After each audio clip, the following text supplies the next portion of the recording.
Je m'appelle Pascal Adam, je suis producteur de légumes sur la commune de Briqueville-sur-Mer. Et dans le cadre de la diversification, j'ai commencé la culture de panais cette année, qui est un légume ancien et qui revient au goût du jour.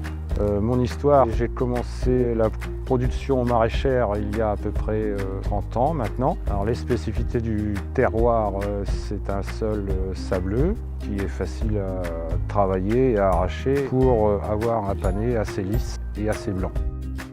Alors la saisonnalité du panais, l'arrachage se fait à partir d'octobre jusqu'au printemps, parce que c'est un légume d'hiver.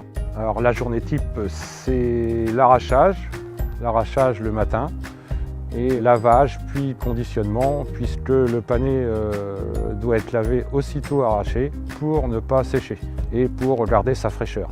Alors l'arrachage se fait soit mécaniquement avec une machine, soit on prend une souleveuse pour soulever les panais et on l'arrache manuellement.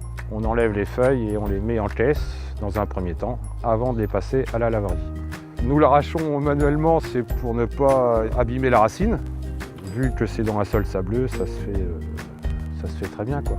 Le panais est conditionné sur l'exploitation dans une laveuse qu'on appelle une parmentière, qui permet de laver le panais sans l'abîmer et de maintenir toute sa qualité. Nous conditionnons le panais en 3 kg ou en 5 kg dans une poche plastique pour qu'il garde toute sa fraîcheur. Et ensuite, il est distribué dans les grands magasins par l'intermédiaire de Priméal. Le panais est un légume qui n'est pas calorique, qui s'accompagne avec pas mal de viande, telle que le pot-au-feu. Et on peut le manger en purée. Il a un petit goût sucré.